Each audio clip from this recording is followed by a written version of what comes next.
Hello, dear colleagues. Welcome back to our channel. Today we are going to talk about an active learning method called problem-based learning, or PBL for short. It's especially effective in secondary and higher education levels. This practical guide is designed to help you implement PBL in your classroom. So let's dive right in. The first step is to introduce the method and its objective. To begin with, make sure you explain to the students how the active learning method works. For example, problem-based learning, which we are going to use today, helps students learn by doing and by solving real-world problems. And then explain to them what they are expected to learn from this activity. You can say something like, "Today we are going to work together to find solutions to a problem. You will be doing most of the work, and I will just be facilitating the process." Make sure you also explain why it is important for them to learn how to solve this type of problem. For example, you can tell them that they will be better prepared for future challenges because they will learn how to deal with complex problems and find solutions independently. Then provide the instructions and all necessary materials. At this stage, you can assign roles to each student, but it is not mandatory. The roles can be distributed equally, or each student can choose their preferred role. Here is an example of roles that can be used. Each group needs one person to keep track of time. Another person can be responsible for writing down ideas on the board. One student can be the materials manager, another can be the recorder, and one person can be the reporter. The reporter presents the group's work to the class. In our digital age, students can use online tools for some of these tasks. There are many free apps that can be used for collaborative work. These apps allow students to share their ideas, make decisions, and organize their work. Explain to the students how they should use the material and guide them through the process. This is probably the longest part of the lesson. Your task is to monitor the work of the students and make sure they stay on topic.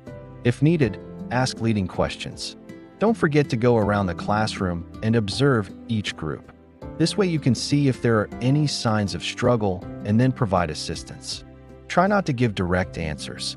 Instead, guide the students towards the correct answer. And the final step is to reflect on the process and outcomes. After the activity, discuss the results with the whole class. Ask each group to share their solution with the class. And then ask everyone to reflect on the process. What did they learn? How did they feel about working in a group? What were the difficulties? How did they overcome them? Did they learn something new? Can they apply this knowledge in other situations? You can also ask them to assess their group's work. For example, give them a rating scale from 1 to 5 and ask them to rate their group as performance based on a set of criteria. Then ask each student to reflect on their own performance. Here is an example of criteria that you can use. Once the ratings are done, ask each group to improve the parts of their project that received low ratings. As a homework assignment, you can also have them write a short paragraph summarizing what they learned from this activity. And here is a bonus tip for you. Try to connect the problem to the students' real lives. This way they will be more engaged and motivated to find a solution. Also try to make the problems relevant to current events. This way the learning experience will be more meaningful for them. That was our practical guide on how to implement problem-based learning in your classroom. Now let me illustrate how this method looks in practice. We are now going to look at an example of students who are working on a project in class. Let's observe the students and try to figure out what they are doing. Here we see a group of students working on a project. They are working on solving a problem by asking questions and finding solutions.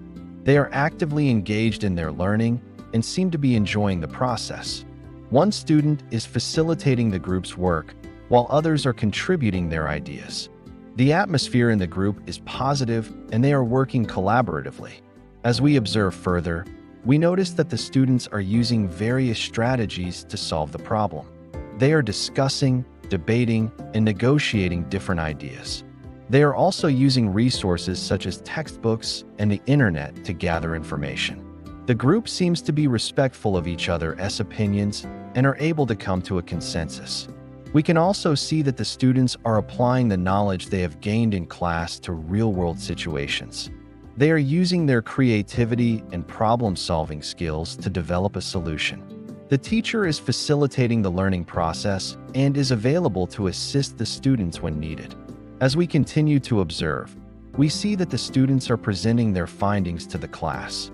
They are confident in their solution and are able to articulate their ideas clearly. The other students are listening attentively and asking questions. The teacher provides feedback and praises the students for their hard work and collaboration. This scene illustrates an active learning method in action. Students are engaged in solving a problem, working collaboratively, and applying their knowledge to real-world situations. The teacher is facilitating the learning process and promoting student-centered learning. Thank you for watching this video. If you found it useful, please leave a comment below and share it with your colleagues. And if you haven't subscribed yet, please do so and never miss out on new videos and other learning resources. All the best in your teaching journey.